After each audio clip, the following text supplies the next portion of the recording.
Hello दोस्तों, विद्युत धारा के प्रवाह इस चैप्टर के वीडियो सेशन में आपका स्वागत है। यह हमारा साइंस 1 का पार्ट 4 है।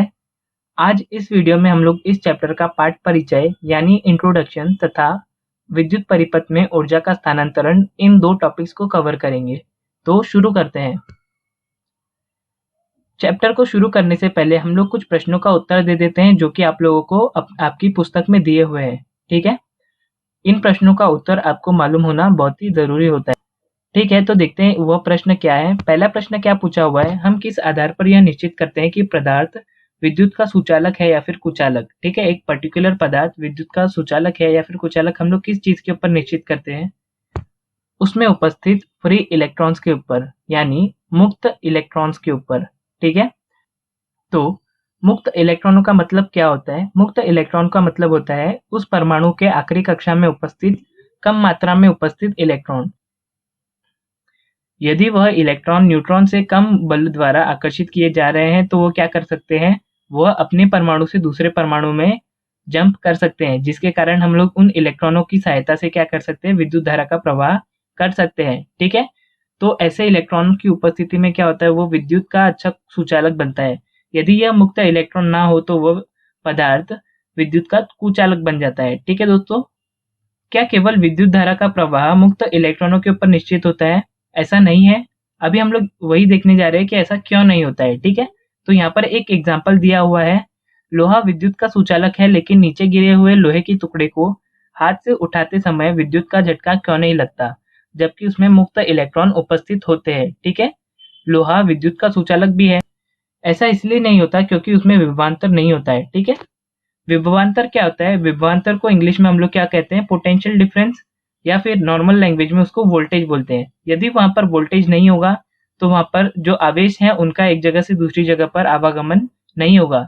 ऐसा न होने पर वहां पर हम लोगों को झटका नहीं लगता है, जबकि वहां पर मुक्त इलेक्ट्रॉन उपस्थित है। तो यहाँ से हम लोगों को क्या समझ में आता है, विद्युत धारा के प्रवाह के लिए किन चीजों की जरूरत होती है? एक तो मुक्त इलेक्ट्रॉन और दूसरा विभवांतर, इन दोनों चीजों की जरूरत पड़ती है। ठीक है, पिछली कक्षा में हमने स्थिर विद्युत का अर्थ समझा था। ठीक है, और उसके बारे में सब कुछ जान लिया था। ठीक है, पिछले कक्षाओं में हम लोगों ने क्या देख लिया है, स्थिर विद्युत के बारे में देख लिया है। स्थिर विद्युत क्या होता है? जब हम लोग कोई अपना स्केल यानी मापन पट्टी को हमारे बालों पर रगड़ते हैं, तब क्या होता है, वो मापन पट्टी छोटे छोटे कागज के टुकड़ों को अपने ओर आकर्षित कर सकती है, क्योंकि उसमें स्थिर विद्युत का क्या हो जाता है, स्थानांतरण हो जाता है। ठीक है, स्थिर मतलब एक जगह पर रुकी हुई और विद्युत मतलब इलेक्ट्रॉन्स।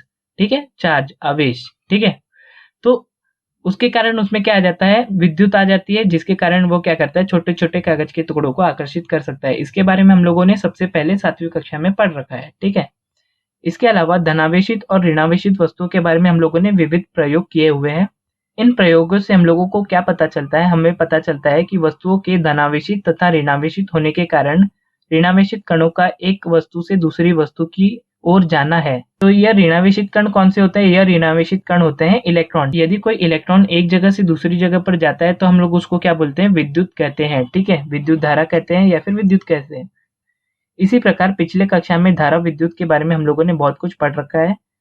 आज के वीडियो में हम लोग क्या करेंगे, धारा विद्युत के कुछ फॉर्मूले हम लोग रिवाइज करेंगे। ठीक है दोस्तों, उसके बाद हम लोग देख लेते हैं इस कक्षा में हम लोग क्या पढ़ने वाले हैं। ठीक है, हम लोग इस कक्षा में विद्युत वाहक तार से प्रवाहित विद्युत धारा के बारे में पढ़ेंगे, विद्युत प्रतिरोध में से प्रवाहित विद्युत धारा के बारे में पढ़ेंगे, विद्युत प्रेरण क्या होता है उसके बारे में पढ़ेंगे, विद्युत मोटर व विद्युत जनित्र क्या होता है उसके बारे में पढ़ेंगे, व इनके कार्य हम इस चैप्टर में वापस से पढ़ेंगे। ठीक है,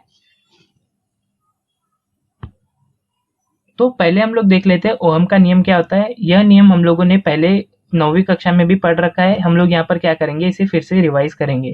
ठीक है, तो ओहम का नियम हम लोग इस प्रकार लिख सकते हैं, R is equal to V upon I, या फिर हम लोग इस प्रकार भी उसको लिख सकते हैं, V is equal to I R. यहाँ पर V का मतलब क्या होता है, विभवांतर, I का मतलब क्या होता है यहाँ पर विद्युत धारा, और R का मतलब क्या होता है, प्रतिरोध।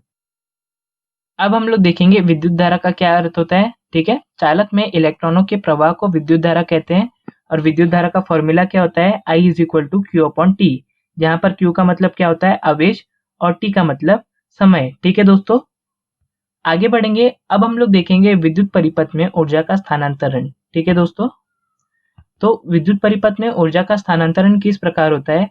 यहाँ पर विद्युत धारा का प्रवाह धनावेशित दिशा से ऋणावेशित दिशा की तरफ होता है, ठीक है? और यहाँ पर वोल्ट मीटर हम लोग समांतर में लगाते हैं और एमीटर श्रेणी क्रम में लगाते हैं। यह क्वेश्चन आपको एग्जाम में पूछा जा सकता है, या फिर वहाँ पर आप लोगों को एक गलत सर्किट दिया होगा, आपको जो होता है वो सर्किट को सही कर लिखना होता है। अब हम लोग पढ़ेंगे विद्युत शक्ति के बारे में। तो हम लोगों ने शक्ति के बारे में पहले से पढ़ा हुआ है। शक्ति का अर्थ क्या होता है? शक्ति बराबर ऊर्जा बटे लगा हुआ समय, ठीक है? तो यहाँ पर विद्युत शक्ति में ऊर्जा यानी विद्युतीय ऊर्जा किसके बराबर होती है? विभवांतर गुणे आवेश। किसके बराबर होती है? विभवांतर गुणे आवेश, ठीक है? और लगा हुआ समय हम लोग कैसे लिख सकते हैं? टी, ठीक है? तो विभवांतर गुणे आवेश बटे टी। यहाँ पर आवेश बटे समय को हम लोग क्या ले सकते हैं? हम लोग आवेश बटे समय को ले सकते हैं विद्युत धारा, ठीक है? तो ये कैसा हो जाएगा? विभवांतर गुणे विद्युत धारा, ठीक है? तो इसे ही हम लोग क्या कहते हैं? विद्युत शक्ति, ठीक है? विद्युत शक्ति का क्या अर्थ होता है? हमारा कोई भी उपकरण कितनी शक्ति यूज कर रहा है, ठीक है? कितनी शक्ति का इस्तेमाल कर रहा है, उसे हम लोग क्या कहते हैं? विद्युत शक्ति कहते हैं, ठीक है?